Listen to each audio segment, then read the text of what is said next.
Bienvenidos nuevamente a Reflexionando.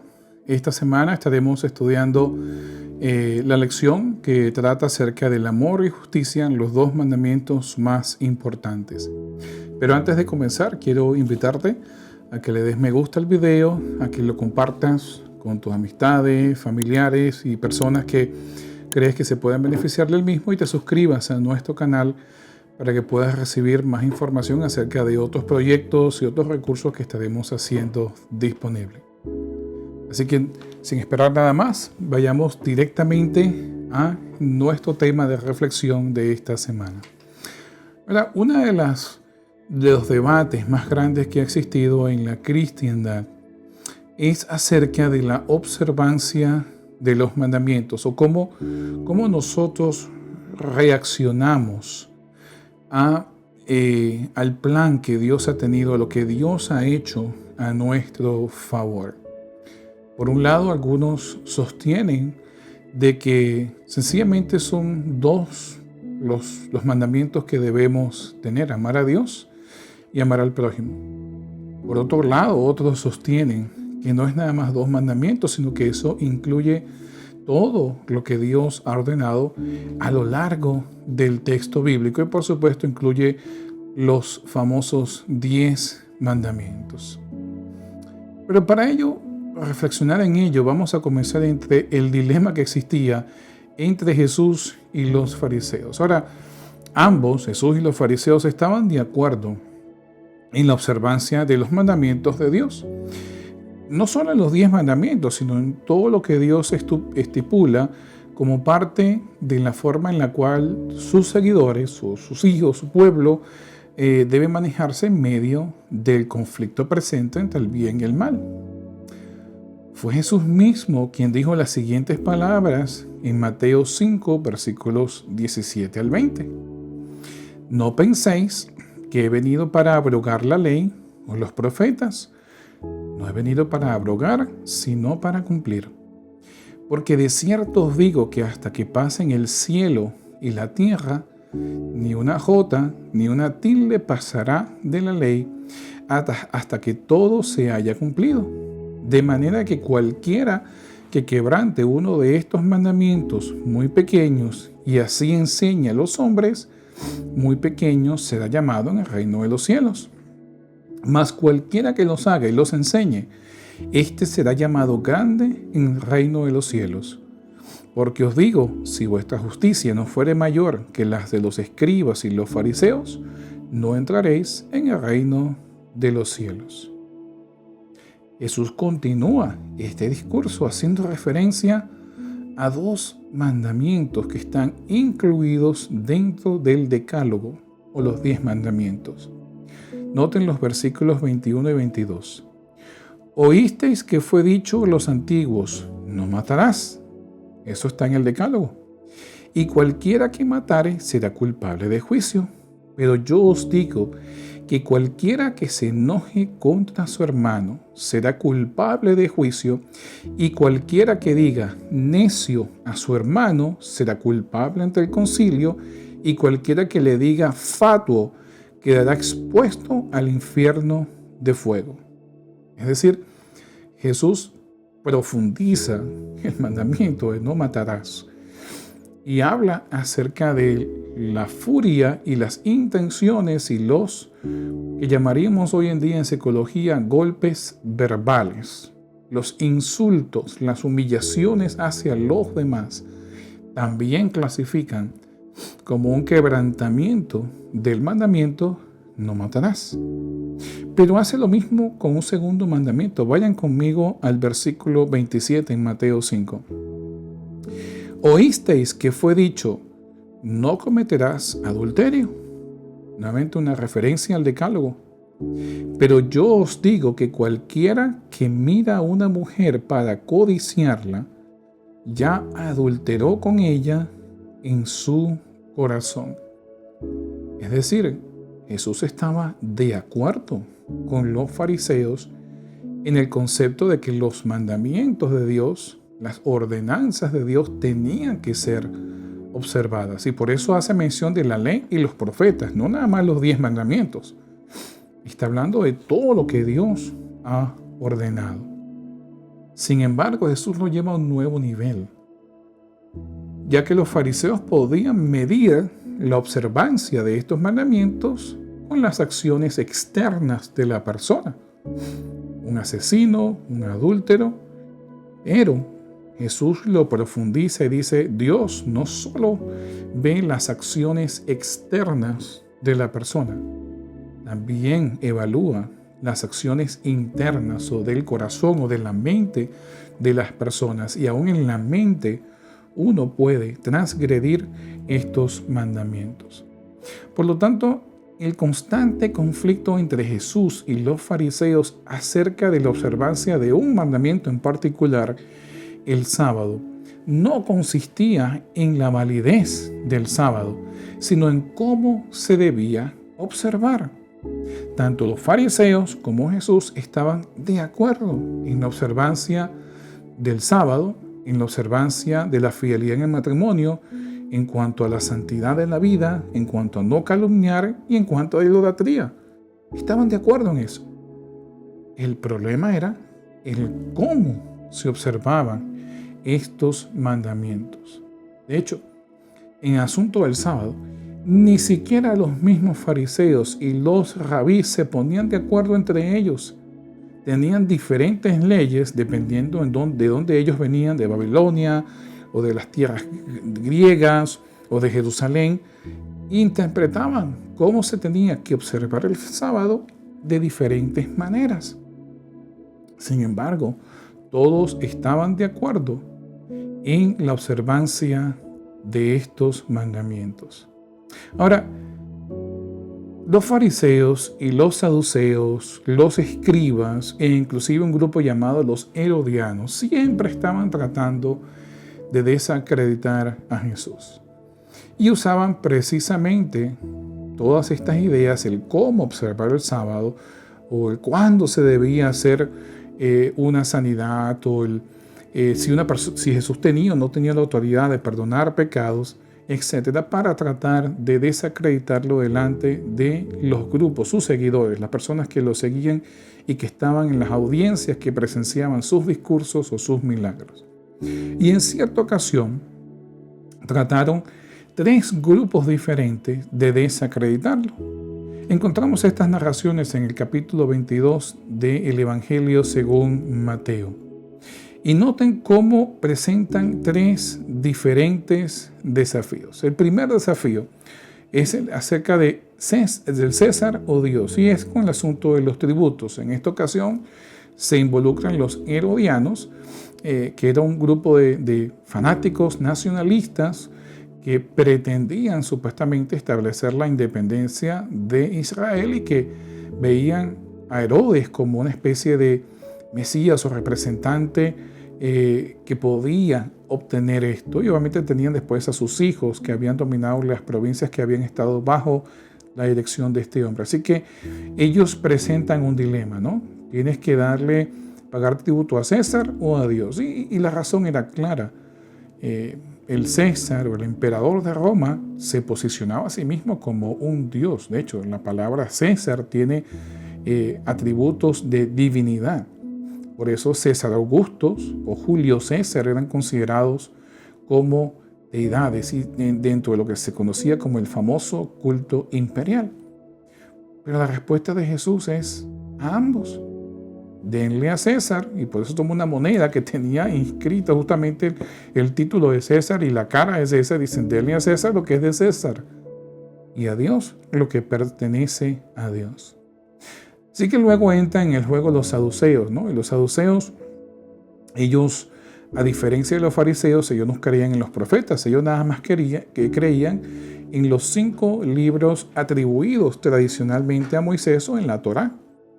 Por lo tanto, ellos no creían en la resurrección. Ellos no aceptaban Daniel, no aceptaban como autoritarios otros libros que hablan acerca de la resurrección. Y para ellos era algo ilógico. Ellos tenían la idea de que usted tenía que maximizar el ahora y en este momento, en su vida actual. El ahora y aquí.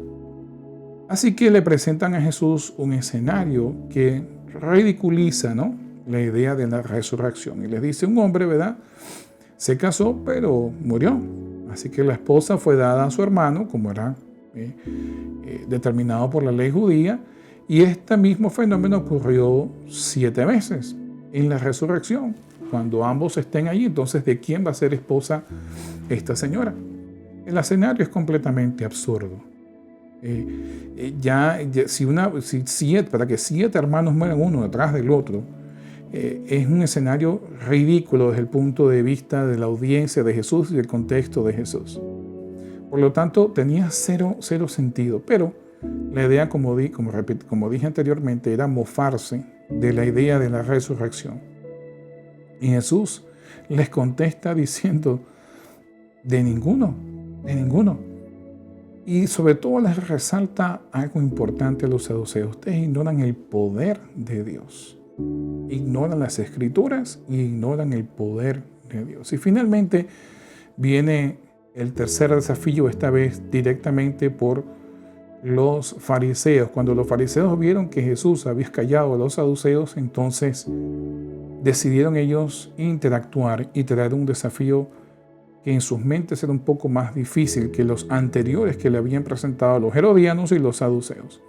Y noten lo que dice en Mateo capítulo 22, versículos 34 al 40. Noten.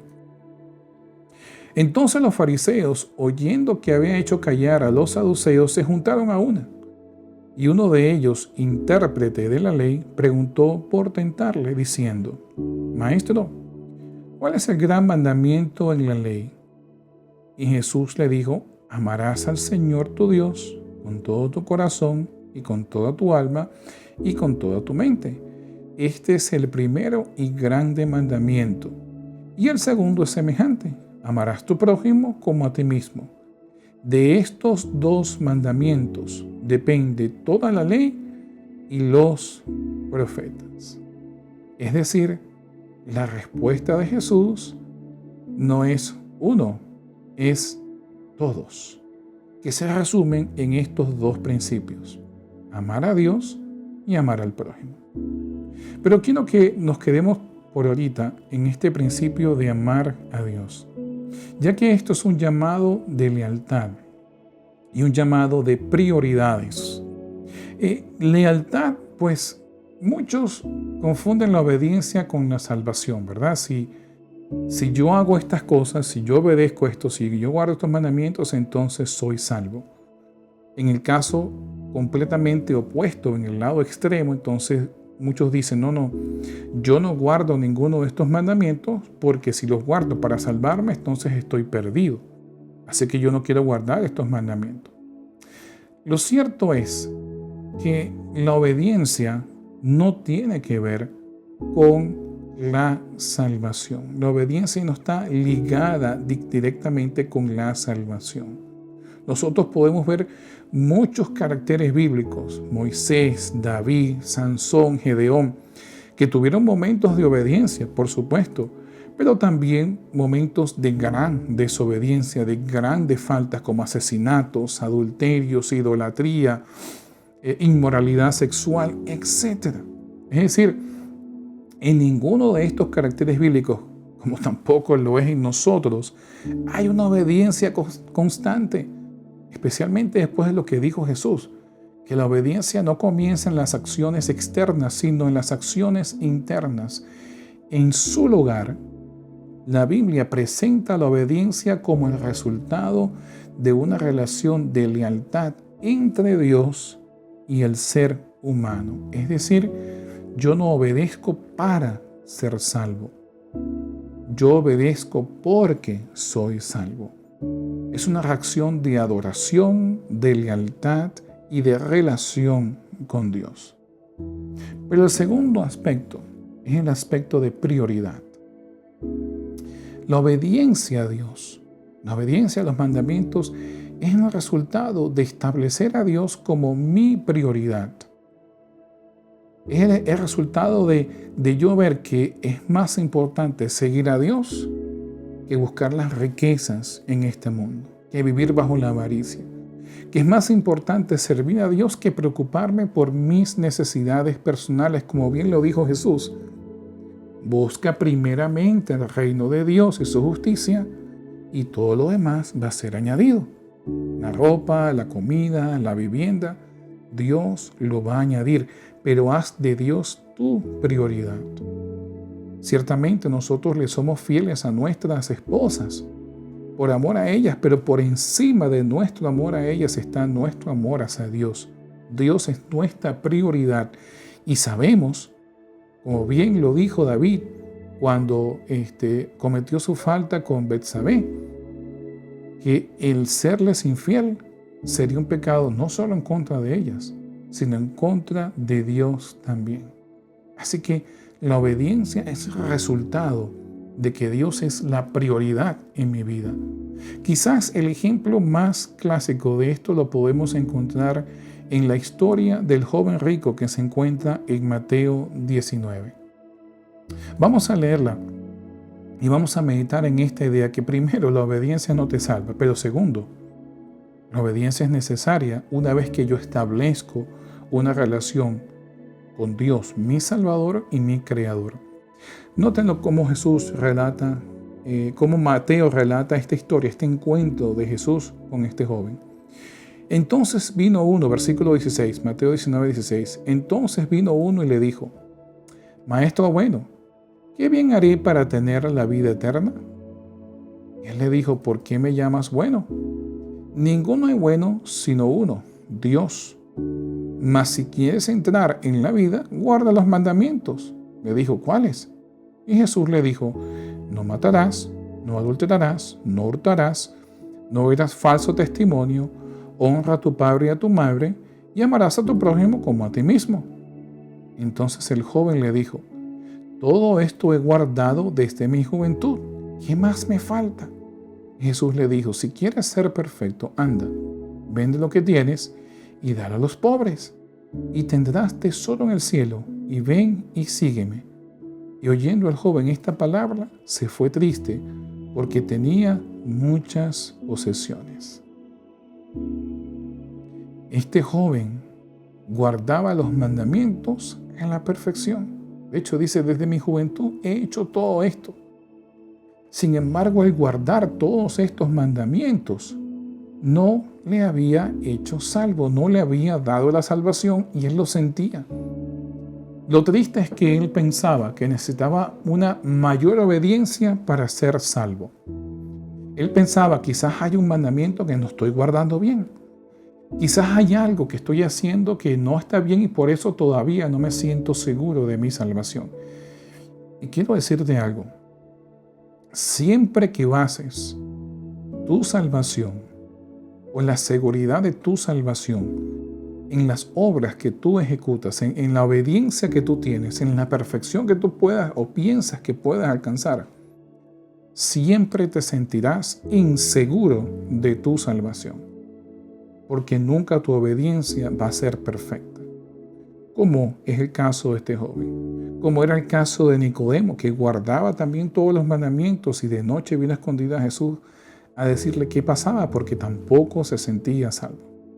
Como es el caso de muchos personajes bíblicos, cuya obediencia fue incompleta para poder asegurarles a ellos o darles la seguridad, la certeza de la salvación. Sin embargo, Jesús le da otra alternativa y le dice: bueno, hay algo que te falta. Deja todo lo que tienes, véndelo a los pobres y sígueme. ¿No les parece increíble eso? Jesús le estaba diciendo a este hombre, a este joven, a este maestro, que hiciera de Dios su prioridad, que lo aceptara a él como Salvador, tenía que seguirlo. Sin embargo, eso fue demasiado para esta persona, para este joven. No pudo con eso. Por eso Jesús le dice a los discípulos luego en el versículo 23, de cierto os digo que difícilmente entrará un rico en el reino de los cielos. El problema no es la riqueza, el problema es la prioridad. mientras más tienes, más se vuelve tu prioridad. Este joven había guardado los mandamientos, pero Dios no era la prioridad de su vida. Su posición, sus riquezas, sus logros, sus metas y su obediencia lo eran. Esta historia nos enseña que yo puedo guardar humanamente todos los mandamientos y estar tan perdido como si no lo hiciera. La razón, Dios nunca fue mi prioridad. Mi interés personal siempre fue en ser salvo y no en conocer y seguir a quien me salva. Ahora, el segundo mandamiento que Jesús refleja, la cual Jesús está citando Deuteronomios 6, donde dice, oye Israel, ¿no? Él está citando el llamado que le hace Dios a Israel justo antes de la entrada a la tierra prometida, de amar a Dios sobre todas las cosas y al prójimo como a ellos mismos. Pero esta idea nos lleva a una segunda parte, la segunda parte que es el amor al prójimo. Y creo que la historia que más lo refleja es la parábola del hijo pródigo que vamos a ver en unos momentos. Pero es en estos dos mandamientos, Jesús dice, en estas dos ideas, de amar a Dios y amar al prójimo, en donde se basa todo lo que Dios ha ordenado. Dios ha ordenado que nosotros le amemos a Él, le hagamos nuestra prioridad y que eso se refleje en la forma en que nosotros nos tratamos mutuamente, en la forma en que nosotros tratamos a otras personas. Y hay dos acciones en particular que se pueden convertir en obstáculos para que nosotros podamos vivir en esta relación de lealtad a la cual Dios nos llama. El primero es la idolatría. La idolatría puede tomar muchas formas, pero para entender el concepto básico de la misma, vamos a leer el Salmo 135, versículos 13 al 20. Noten lo que dice. Oh Jehová, eterno es tu nombre. Tu memoria, oh Jehová, de generación en generación. Porque Jehová juzgará a su pueblo y se compadecerá de sus siervos. Los ídolos de las naciones son plata y oro, obra de manos de hombres. Tienen boca y no hablan. Tienen ojos y no ven. Tienen orejas y no oyen. Tampoco hay aliento en sus bocas. Semejantes a ellos son los que los hacen y todos los que en ellos confían. Casa de Israel, bendecida a Jehová. Casa de Aarón, bendecida a Jehová. Casa de Leví, bendecida a Jehová. Los que teméis a Jehová, bendecid a Jehová. Este salmo nos expresa en una forma clara el problema esencial que existe con la idolatría. Ahora, en los escritos antiguos, en las mitologías antiguas, siempre se presentan a los dioses como superiores a los seres humanos. De hecho, son los dioses los que crean a los seres humanos de diferentes maneras. Y lo interesante es que siempre crean a los seres humanos para su propio beneficio. Es decir, ellos tenían hambre, entonces crean a los seres humanos para que les traigan alimentos. Ellos necesitan que les construyan casas, entonces crean a los seres humanos para que les construyan casas o templos. Es la misma palabra en hebreo para casa y templo. Por lo tanto, de alguna manera, aunque los dioses son superiores en poder, en existencia, de alguna manera ellos dependen de los adoradores, de sus servidores, de los seres humanos. Los crean para su beneficio y terminan dependiendo de ellos. Es por eso que usted puede ver en la antigüedad procesiones antiguas en donde se sacaban a los dioses y los llevaban a los otros templos donde estaban por lo menos las diosas o sus esposas, para que estuviesen juntos. O le hacían una procesión por un río y los llevaban a otra ciudad para que visitaran a los otros dioses. O les llevaban comida todos los días y bebidas para que comieran. Es lo que dice el Salmo, es tal cual. Así como los dioses, así son los que les sirven. Y el problema básico en todos los sistemas idólatras es que el servicio o el beneplácito del Dios se obtiene a través del servicio a ese Dios, a través de obras. Detrás de cada idea idólatra siempre está el concepto de salvación por obras. Si yo mantengo el templo, si yo lo adorno, si yo lo enriquezco, si yo hago todos los ritos, si yo traigo los alimentos, si mantengo bien a los dioses, entonces los dioses deben bendecirme, están obligados a bendecirme. Por lo tanto, el adorador es quien está en control de la deidad. La idolatría es un asunto de prioridades también. Es un asunto de entendimiento. Es un asunto de comprender de que yo no estoy en control, sino que es Dios quien está en control. Y por eso pervierte tanto nuestra relación con Dios. Ustedes van a notar episodios en la Biblia en donde hay momentos de idolatría, pero son dirigidas hacia Dios.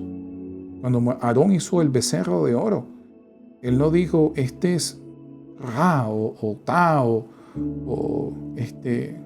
algún dios egipcio que te sacó de Egipto. En el hebreo dice, este es Yahweh quien te sacó de Egipto. Es un momento de idolatría, pero en sus mentes querían seguir sirviendo a Dios. El problema es que la idolatría pervierte la idea de quién es Dios y quién es el adorador. Pero hoy en día, ¿verdad?, hay otras cosas que toman las prioridades en nuestras vidas, que se pueden convertir en ídolos, como Jesús nos reflejó. No podéis servir a Dios y a las riquezas. Como en el caso del joven rico que pensaba que su prioridad era Dios, pero en realidad su prioridad eran sus riquezas y su posición social. Esos se han convertido en los nuevos ídolos de nuestra sociedad. Y Jesús nos dice claramente que eso también es un acto de idolatría, porque no le doy a Dios la prioridad en mi vida. Por lo tanto, ese es uno de los grandes problemas que pueden ser obstáculos en mi servicio a Dios. El segundo problema es la injusticia. Si yo produzco injusticia, entonces estoy en conflicto directo con Dios. Es por ello la exhortación que se nos da en el texto donde dice, mía es la venganza, yo doy el pago. Porque nosotros, aun cuando queremos ejercer venganza dentro de los parámetros de la justicia humana, terminamos produciendo injusticia. ¿Cuántas personas inocentes no están encarceladas? ¿Cuántas veces la ley no se usa para oprimir a personas injustamente? ¿Cuántas veces la definición de criminal varía y puede incluir actos tan sencillos que en otros contextos nosotros los tomaríamos como normal, como actos que no necesariamente fomentan la injusticia o la criminalidad? Es más, cuán fácil es pasar de víctima a victimario. Cuán fácil es pasar de perseguido a perseguidor. Cuán sencillo es pasar de oprimido a opresor.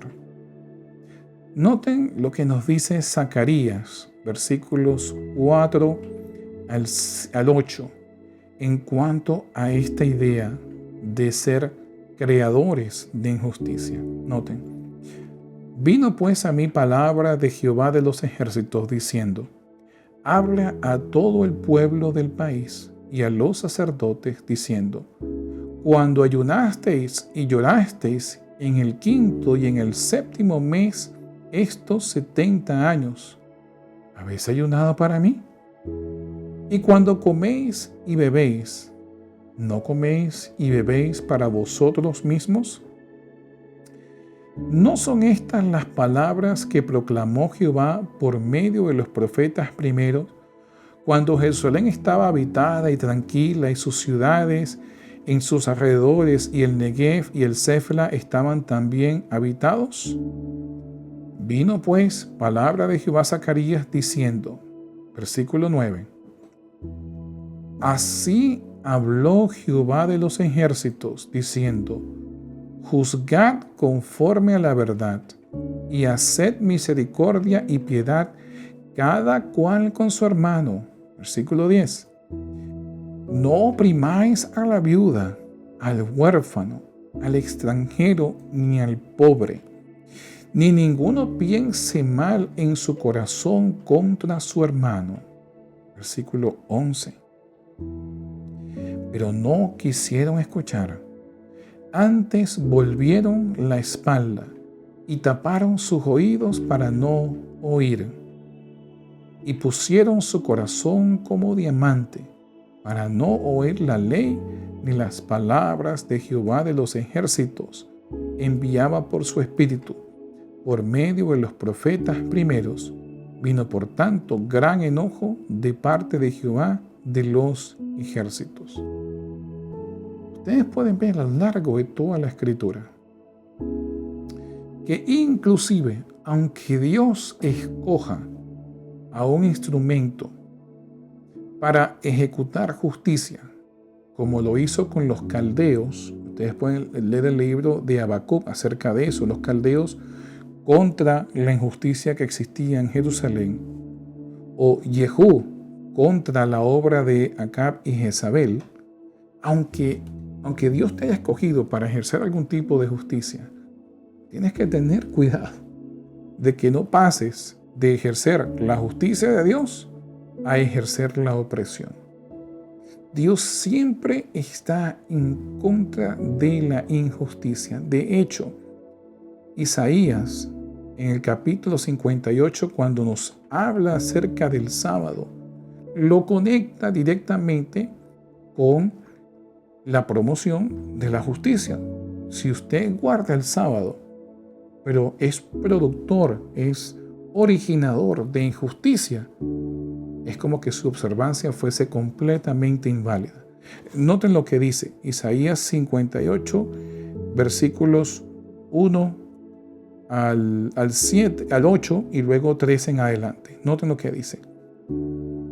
Clama a voz en cuello, no te detengas. Alza tu voz como trompeta y anuncia a mi pueblo su rebelión y a la casa de Jacob su pecado. ¿Cuál es su pecado? ¿Cuál es su rebelión? Noten, que me buscan cada día y quieren saber mis caminos, como gente que hubiese hecho justicia y que no hubiese dejado la ley de su Dios. Me piden justos juicios y quieren acercarse a Dios. ¿Por qué dicen ayunamos y no hiciste caso? Humillamos nuestras almas y no te diste por entendido. He aquí que el día de vuestro ayuno buscáis vuestro propio gusto y oprimís a todos vuestros trabajadores. He aquí para contiendas y debates ayunáis, y para herir con el puño inicuamente.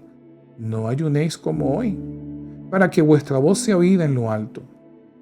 Es tal el ayuno que yo escogí, que de día aflige al hombre su alma e incline su cabeza como junco y haga cama de cilicio y de ceniza. ¿Llamaréis esto ayuno y día agradable a Jehová? ¿No es más bien el ayuno que yo escogí, desatar las ligaduras de impiedad, soltar las cargas de opresión y dejar ir libres a los quebrantados y que rompáis todo yugo? ¿No es que partas tu pan con el hambriento y a los pobres errantes albergues en casa, que cuando veas al desnudo lo cubras y no te escondas de tu hermano? Entonces nacerá tu luz como el alba y tu salvación se dejará ver pronto. Irá tu justicia delante de ti, y la gloria de Jehová será tu retaguardia. Ahora noten, saltemos al versículo 13 para que veamos la conexión. Porque después de esto estamos en el versículo 8. En el versículo 13, si retrajeres del día de reposo tu pie, de hacer tu voluntad en mi día santo. ¿Cuál es la voluntad que están haciendo? La opresión al oprimido, el no dar pan al hambriento, el despreciar a la viuda, el castigar al extranjero, el infringir justicia. Esa es la voluntad que está hablando en este versículo. Y lo llamares delicia, santo, glorioso de Jehová, y lo venerares no andando en tus propios caminos. ¿Qué caminos? Los caminos de la injusticia. Ni buscando tu voluntad. ¿Qué voluntad? La voluntad de la injusticia.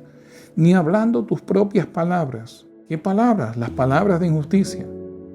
Entonces te deleitarás en Jehová, y yo te haré subir sobre las alturas de la tierra, y te daré a comer la heredad de Jacob tu padre, porque la boca de Jehová lo ha hablado. Lo triste es que muchas veces nosotros hemos usado este versículo para decir, no, en el sábado no puedes hablar de política, no, en el sábado no debes hablar de ninguna otra que no tenga cosa que ver con Dios. Pero ese no es el contexto. El contexto es que tú no puedes pretender guardar el sábado y al mismo tiempo ser el originador de injusticias, de opresión, de egoísmo, de pisotear a los demás.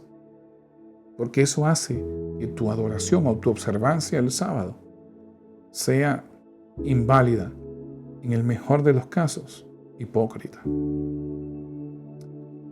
Juan, en su primera carta, también nos hace alusión a la importancia de entender que nosotros no podemos ser propagadores de la injusticia, de la opresión, sino todo lo contrario.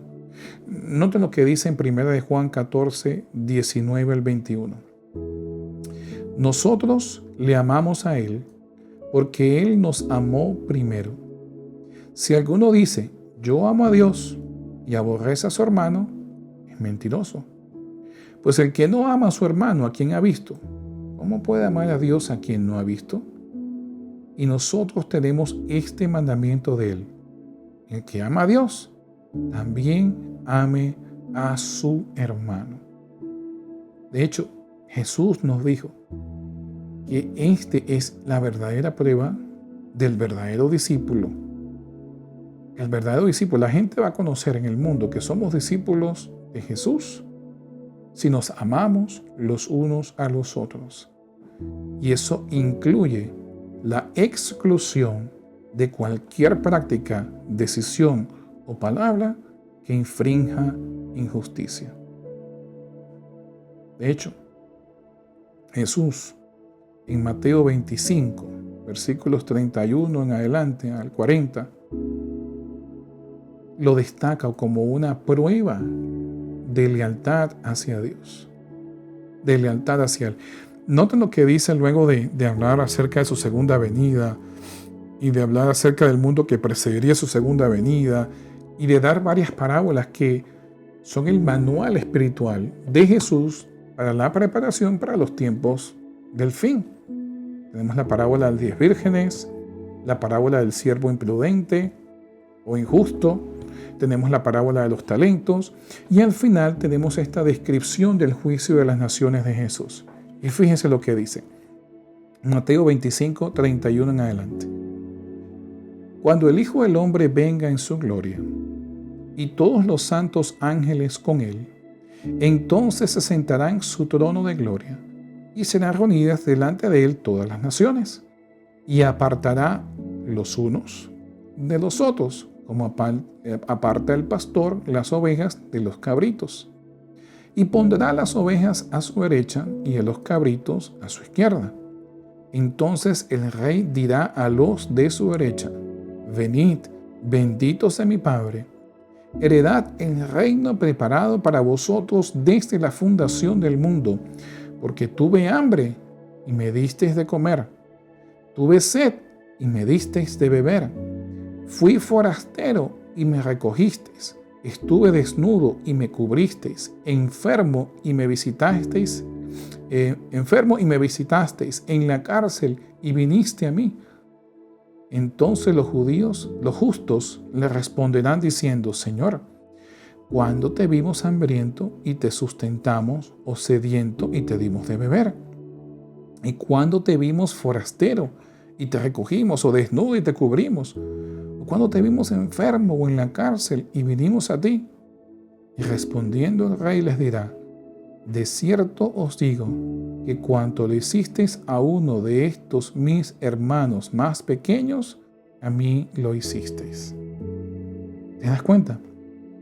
Cómo Jesús inclusive conecta la idea de la ausencia de injusticia y la sobreabundancia de misericordia y compasión como uno de los principales elementos de aquellos que deciden vivir una vida de lealtad hacia Dios. Yo no puedo pretender ser leal a Dios y al mismo tiempo practicar la injusticia. Y la injusticia se manifiesta de diferentes maneras. Claro, se puede manifestar en un gobernante siendo injusto y oprimiendo a los grupos más débiles, a las personas que no tienen recursos con que defenderse, por supuesto. Pero la opresión y la injusticia también se puede manifestar en formas más individuales. Yo puedo ser opresor de una persona con palabras que lo ofendan, con palabras que lo hieran, con acoso, con usar algo para hacerle daño a alguien que no merece recibir ese daño, con el chisme, con otras formas en las cuales yo practico la injusticia. Pero Dios me llama a todo lo contrario. En vez de injusto, justo. En vez de opresor, liberador. En vez de infundir daño, dar aliento. En vez de crear necesidad, satisfacer la necesidad de alguien. Dios me llama a la compasión y a la justicia. Y hay una razón principal por la cual Dios hace eso. La realidad es que en reacción a la existencia del mal y el pecado y de la injusticia, debemos recordar que Dios tiene dos cualidades imperantes, dos cualidades que son parte de su carácter y que son la fuente, el recurso del llamado de Dios a que nosotros no practiquemos la injusticia. Vamos a leer acerca de ellas primero en el Salmo 33. El Salmo 33, versículos 4 y 5. Noten lo que nos dice este Salmo. Porque recta es la palabra de Jehová, y toda su obra es hecha con fidelidad. Él ama justicia y juicio. De la misericordia de Jehová está llena la tierra. Dios ama la injusticia. Dios ama la justicia y detesta la injusticia. Es importante que nosotros tengamos en mente esto. Ningún tipo de injusticia, ninguno, se origina de parte de Dios. Usted puede ver en todo el texto bíblico y no va a encontrar injusticia. Lo que usted ve a veces como injusticia, castigos severos que Dios ejerce, son producto de su justicia. Porque Dios puede reaccionar al mal en forma justa, no como nosotros, que cuando reaccionamos al mal, lo que hacemos muchas veces es perpetuar aún más el mal, y de un mal tratar de contrarrestarlo con otro mal. Pero noten lo que nos dice Proverbios 6, versículos 16 al 19, en cuanto a esta cualidad de Dios. Noten. Leemos: 6 cosas aborrece Jehová, y aún 7 abomina su alma. ¿Cuáles son? Los ojos altivos, la lengua mentirosa, las manos derramadoras de sangre inocente, el corazón que maquina pensamientos inicuos, los pies presurosos para correr al mal, el testigo falso que habla mentiras y el que siembra discordia entre hermanos. Todo esto está conectado al hecho de que Dios no quiere la injusticia. Dios detesta, aborrece, abomina la injusticia. Así que nosotros debemos recordar esta cualidad, porque es a través de esta cualidad que nosotros debemos analizar las acciones de Dios que encontramos tanto en el Antiguo como en el Nuevo Testamento. Cuando Jesús volteó las mesas en un acto de furia, no lo estaba haciendo para perpetuar una injusticia, estaba haciéndolo para frenar una injusticia. Por lo tanto, nosotros podemos ver en cada acción de Dios su lucha, su abominación en contra de todo aquello que origina opresión, que origina dolor injusto, que origina sufrimiento inmerecido y arbitrario. Así que todas las acciones que Dios ejerce son en forma concreta y drástica, son en contra de la injusticia, tanto fuera de su pueblo como dentro de su pueblo. La historia de la cristiandad está marcada, y no solo de la cristiandad. Yo diría de que todas las religiones, tanto monoteístas como otras religiones politeístas, aún los mismos ateos, la historia de la humanidad está marcada por la presencia de injusticias. Y los cristianos no son la excepción, los judíos tampoco son la excepción, los musulmanes no son la excepción. Todos han cometido actos injustos. Pero Dios reacciona en contra de estos actos. Y podemos leer un poco acerca de esto en el Salmo 82. Vamos a leer el Salmo 82, versículos 1 al 8. Y noten lo que dice. Dios está en la reunión de los dioses. En medio de los dioses juzga. ¿Hasta cuándo juzgaréis injustamente y aceptaréis las personas de los impíos? Defended al débil y al huérfano. Haced justicia al afligido y al menesteroso. Librad al afligido y al necesitado. Libradlo de manos de los impíos. No saben, no entienden, andan en tinieblas. Tiemblan todos los cimientos de la tierra. Yo dije, vosotros sois dioses, y todos vosotros hijos del Altísimo. Pero como hombres moriréis, y como cualquiera de los príncipes caeréis. Levántate, oh Dios, juzga la tierra, porque tú heredarás todas las naciones.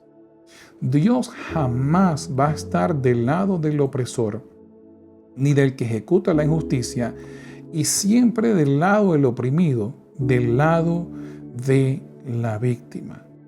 De hecho, en Miqueas se nos exhorta a que en nuestra adoración a Dios, en nuestro servicio, en nuestra lealtad a Dios, esté incluida la idea de liberar al que injustamente sufre y al que, producto de la opresión, es receptor del sufrimiento y de la injusticia. Noten lo que nos dice el profeta Miqueas en su oráculo, en su libro, en el capítulo 6, versículos 6 y 7. Noten lo que nos dice acerca de esto. ¿Con qué me presentaré ante Jehová y adoraré al Dios Altísimo? Me presentaré ante Él con holocaustos, con becerros de un año. ¿Se agradará Jehová de millares de carneros o de 10,000 arroyos de aceite? Daré mi primogénito por mi rebelión, el fruto de mis entrañas por el pecado de mi alma. Versículo 8. Oh hombre, Él te ha declarado lo que es bueno, y pide Jehová de ti solamente hacer justicia y amar misericordia y humillarte ante tu Dios. Esto es esencial porque es imposible adorar a Dios sin ejercer la misericordia, sin ejercer la justicia y alejarse de la opresión. Toda adoración que incluye opresión es falsa, es hipócrita y no es aceptable, no es genuina delante de los ojos de Dios. Es más, en la perspectiva del gran conflicto, de esta lucha que hemos estado estudiando entre el bien y el mal, el gran opresor es Satanás y tiene como su gran oponente a Dios. La injusticia se origina de Satanás, así como la mentira y el engaño, mientras que el bien, la justicia, la misericordia y la verdad se originan de Dios. Por lo tanto, al yo infringir injusticia, convertirme en opresor, no estoy haciendo otra cosa sino estar al servicio de Satanás. Pero en el momento en que yo me convierto en liberador, en hacedor de justicia, en dar comida al hambriento, en cubrir al que está desnudo, en liberar al que está en la cárcel, me convierto en un adorador directo de Dios. Dios desea la ausencia de injusticia y en su lugar la abundancia de misericordia y justicia también para aquel que es opresor. Ahora, como seguidores de Dios, en reacción a una relación de lealtad con Él, también es nuestro deber vivir por estos principios. Es importante que nosotros entendamos que Él nos está llamando a este tipo de vida, a este tipo de servicio. Noten cómo lo describe Isaías en capítulo 1, versículos 12 al 18. Noten cómo lo describe. ¿Quién demanda esto de vuestras manos cuando venís a presentaros delante de mí para hollar mis atrios? No me traigáis más vana ofrenda. El incienso me es abominación. Luna y nueva y día de reposo, el convocar asambleas, no lo puedo sufrir, dice Dios. Son iniquidad vuestras fiestas solemnes. Vuestras lunas nuevas y vuestras fiestas solemnes las tiene aborrecidas mi alma. Me son gravosas, cansado estoy de soportarlas. Cuando extendáis vuestras manos, yo esconderé de vosotros mis ojos. Asimismo, cuando multipliquéis la oración, yo no iré. Llenas están de sangre vuestras manos. Lavaos y limpiaos. Quitad la iniquidad de vuestras obras delante de mis ojos. Dejad de hacer lo malo. Aprended a hacer el bien. Buscad el juicio. Restituid al agraviado. Haced justicia al huérfano. Amparad a la viuda. Venid luego, dice Jehová, y estemos a cuenta. Si vuestros pecados fueren como la grana, como la nieve serán emblanquecidos. Si fueren rojos como el carmesí, vendrán a ser como la blanca lana. ¿Se dan cuenta? El servicio a Dios necesariamente incluye la idea de proveer para el menesteroso y de servir al afligido. No podemos ser productores de injusticia y al mismo tiempo pretender servir a Dios. Por más que nuestra religiosidad sea justo al punto, guardemos los sábados y no cometamos adulterio, pero si yo ocasiono injusticia, eso no es servicio hacia Dios. Isaías vuelve a repetir un concepto similar en el capítulo 10, versículos 1 al 4. Noten cómo él nuevamente lo describe. ¡Ay! De los que dictan leyes injustas y prescriben tiranía, para apartar del juicio a los pobres y para quitar el derecho a los afligidos de mi pueblo, para despojar a las viudas y robar a los huérfanos. ¿Y qué haréis en el día del castigo? ¿A quién os acogeréis para que os ayude cuando venga de lejos el asolamiento? Ya que se han acogido a las leyes para promover la iniquidad y la injusticia. ¿En dónde dejaréis vuestra gloria? Sin mí se inclinarán entre los presos y entre los muertos caerán. Ni con todo esto ha cesado su furor, sino que todavía su mano está extendida.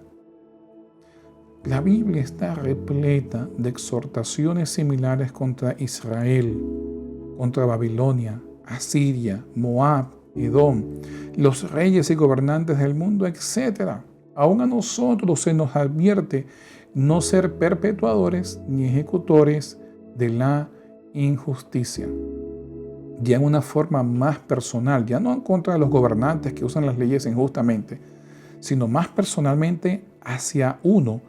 Noten lo que dice Jeremías, capítulo 22, versículos 13 al 17.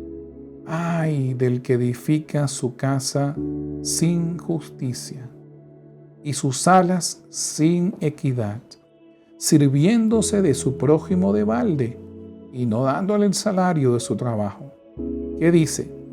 Edificaré para mí casa espaciosa y salas airosas, y le abre ventanas y le cubre de cedro y la pinta de bermellón. Reinarás porque te rodeas de cedro.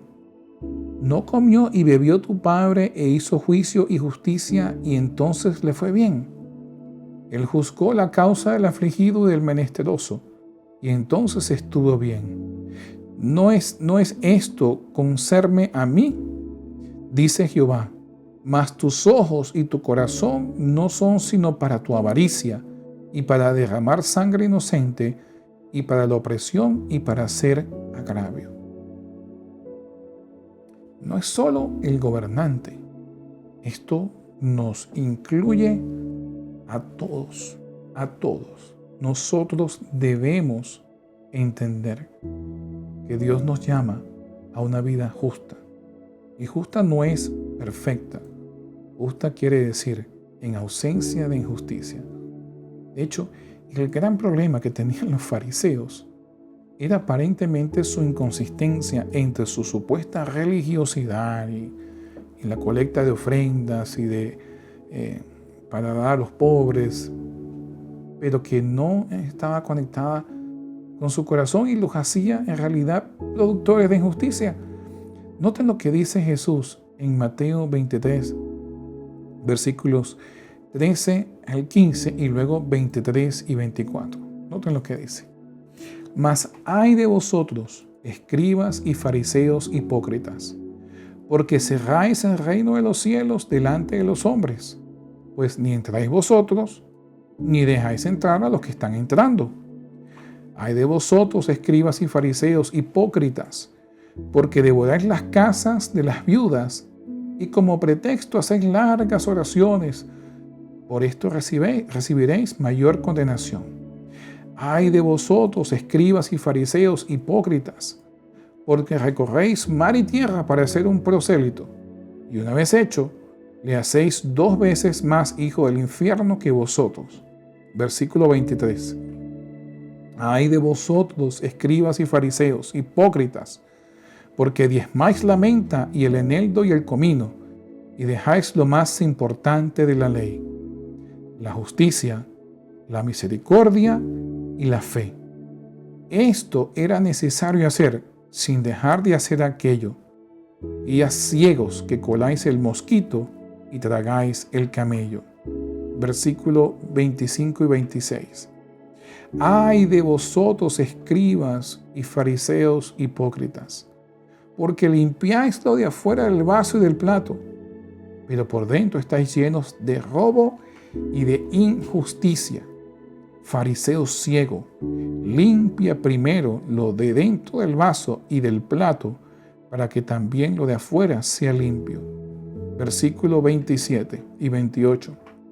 Ay de vosotros, escribas y fariseos hipócritas, porque sois semejantes a sepulcros blanqueados, que por fuera, a la verdad, se muestran hermosos, mas por dentro están llenos de huesos de muertos y de toda inmundicia.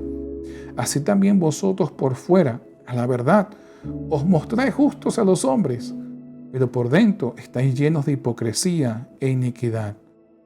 Y finalmente, versículos 29 al 32. Ay de vosotros, escribas y fariseos, hipócritas, porque edificáis los sepulcros de los profetas y adornáis los monumentos de los justos, y decís, si hubiésemos vivido en los días de nuestros padres, no hubiéramos sido sus cómplices en la sangre de los profetas.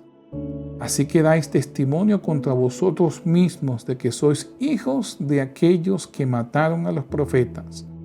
Vosotros también llenad la medida de vuestros padres. La realidad es que los fariseos los judíos se daban golpes en el pecho porque veían la idolatría antigua de Israel que los llevó al exilio, y al ellos regresar se comprometieron en no caer más en este pecado. Sin embargo, así como los antiguos hicieron con Isaías y con Jeremías y con otros profetas, también ellos lo hicieron con Jesús, haciendo un juicio completamente injusto y siendo los padres principales de la opresión en su contra.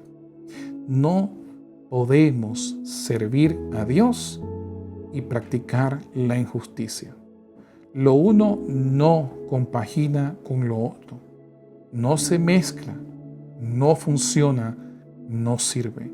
El llamado que nos hace Dios es a evitar ser nosotros los que perpetuemos, los que ejerzamos la injusticia. Ahora, Jesús nos dijo, como lo dijimos hace un ratito, que aparte de amar a Dios, también debemos amar a nuestros prójimos como a nosotros mismos. Y la pregunta es, ¿quién es nuestro prójimo, verdad? ¿Cómo nosotros podemos amar a nuestros prójimos? ¿De dónde viene esta idea? Bueno, en Marcos 12, 28 al 31, esta es la pregunta que está en el centro de esta idea, ¿okay? De esta idea de cómo nosotros debemos relacionarnos con Dios y cuál es la importancia de esta idea de amar a los demás, de amar al prójimo. Nos dice que acercándose a uno de los escribas que los había oído disputar y sabía que les había respondido bien, le preguntó: ¿cuál es el primer mandamiento de todos? Jesús respondió que el primer mandamiento de todos es: oye Israel, nuevamente citando Deuteronomio 6, al Señor tu Dios, el Señor uno es, y amarás al Señor tu Dios con todo tu corazón, con toda tu alma y con toda tu mente y con todas tus fuerzas. Este es el primer mandamiento. Y el segundo semejante: amarás a tu prójimo como a ti mismo. No hay otro mandamiento mayor que estos. En otra ocasión Jesús, usando la misma frase, dijo que en esto se resumía justamente la ley de Dios. Cuando nosotros revisamos los 10 mandamientos nos damos cuenta que están divididos en 2 secciones. La primera sección nos refleja o nos enseña cómo amar a Dios. En la segunda sección nos enseña cómo amar a nuestro prójimo. Cuando dice: no tendrás dioses ajenos delante de mí, o acuérdate del día de reposo para santificarlo, está legislando, está determinando cómo nosotros amamos a Dios. Cuando dice: no levantarás falso testimonio, no matarás o no codiciarás, nos está enseñando cómo amar a nuestro prójimo. Por lo tanto, los 10 mandamientos y el resto de los profetas, de la ley de los profetas, se resume en esos 2 principios: en amar a Dios y en amar al prójimo. Pero hay una historia en forma de analogía que Jesús contó que ilustra bien la idea o la pregunta de quién es nuestro prójimo. Vamos a encontrarla en Lucas capítulo 10, versículos 25 hasta el 37. Y vamos a leer la historia para poder entenderla un poco mejor. Nos dicen en el versículo 25: he aquí un intérprete de la ley se levantó y dijo para probarle: Maestro, ¿haciendo qué cosa heredaré la vida eterna? Y le dijo: ¿qué está escrito en la ley? ¿Cómo lees? A que respondió: amarás al Señor tu Dios con todo tu corazón y con toda tu alma y con todas tus fuerzas y con toda tu mente, y a tu prójimo como a ti mismo. Y le dijo: bien has respondido, haz esto y vivirás. Pero él, queriendo justificarse a sí mismo, dijo Jesús: ¿y quién es mi prójimo? Respondiendo Jesús dijo: un hombre descendía de Jerusalén a Jericó y cayó en manos de ladrones, los cuales le despojaron, e hiriéndole se fueron, dejándole medio muerto. Aconteció que descendió un sacerdote por aquel camino, y viéndole pasó de largo. Asimismo un levita, llegando cerca de aquel lugar, y viéndole pasó de largo. Pero un samaritano que iba de camino vino cerca de él, y viéndole fue movido a misericordia, y acercándose vendó sus heridas, echándoles aceite y vino, y poniéndole en su cabalgadura, lo llevó al mesón y cuidó de él. Otro día, al partir, sacó 2 denarios y los dio al mesonero y le dijo: cuídamele. Todo lo que gastes de más, yo te lo pagaré cuando regrese. ¿Quién pues de estos 3 te parece que fue el prójimo de aquel que cayó en manos de los ladrones? Y él le dijo: el que usó misericordia con él. Entonces Jesús le dijo: ve tú y haz lo mismo.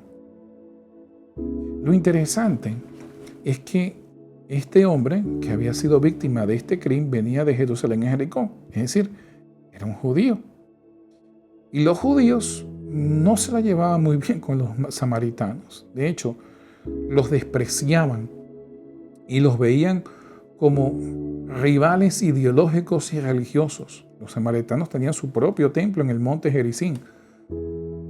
Y por eso la samaritana, cuando se acerca a Jesús, le dice: ustedes dicen que es allá donde se debe adorar a Dios y nosotros decimos que es aquí. Y Jesús le responde: no, los verdaderos adoradores ni aquí ni allá. Adoran en espíritu y en verdad. Así que los judíos despreciaban muchísimo a los samaritanos. Yo diría que hasta un poco más que a los mismos gentiles. Los consideraban inmundos. De hecho, muchos evitaban pasar por Samaria, se iban bien sea por la vía marítima o se cruzaban al otro lado, a lo que hoy en día es Jordania, para entonces poder descender y evitar pasar por donde estaba Samaria. Eran despreciados completamente por los judíos. Pero es justamente esta persona que es despreciada por este judío quien ejerce misericordia. El sacerdote debe haberlo hecho. El levita debe haberlo hecho. Eran las 2 posiciones más admiradas dentro de los judíos. Sin embargo, no fueron ellos, sino el despreciado y humillado samaritano, el que actuó como alguien que ama a su prójimo. Y Jesús le dice a este hombre: si tú despreciaste a este samaritano y este hizo lo que tú debiste haber hecho, amó a su prójimo, entonces tú imita a ese samaritano y haz exactamente lo mismo. Es decir, no es hacerle bien a quien sencillamente me hace bien.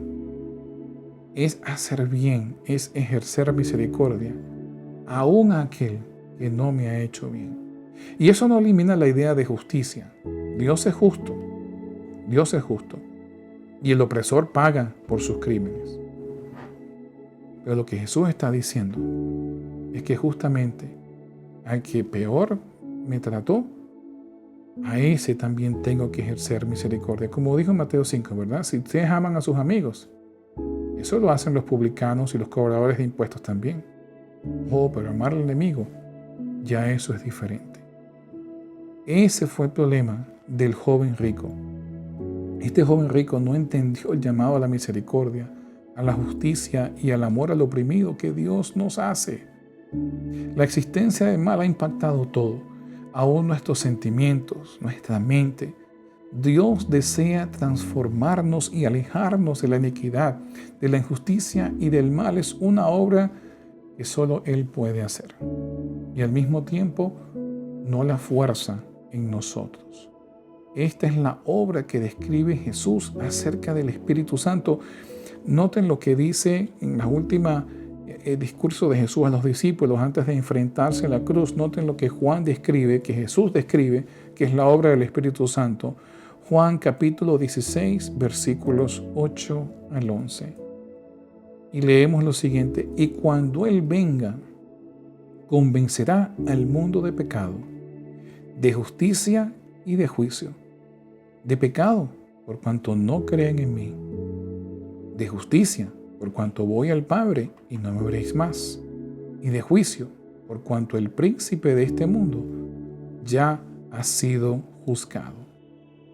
Todo esto porque eventualmente llegarán los juicios sobre los que abrazan el mal. Por eso Dios dice: mía es la venganza, yo voy a dar el pago. Y estos rechazan la obra que Dios desea hacer en ellos. Dios desea transformarnos. Dios desea arrancar el egoísmo, el egocentrismo, el mal que habita en nosotros y en su lugar sustituirlo por la compasión, la misericordia y el amor por la justicia.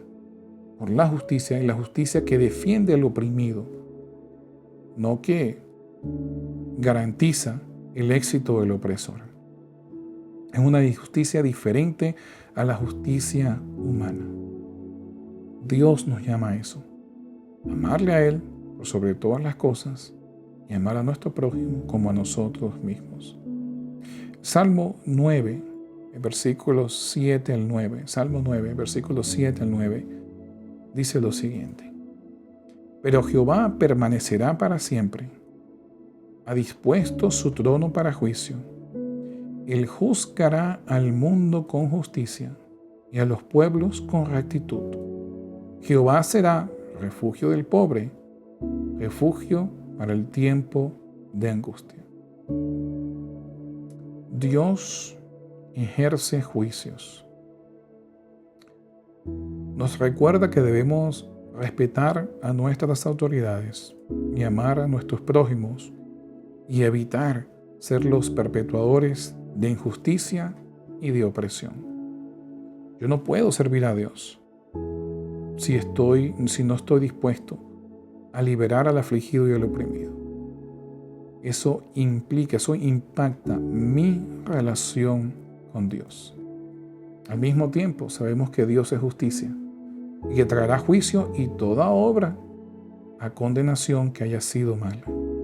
Él es el que ejerce justicia, no yo.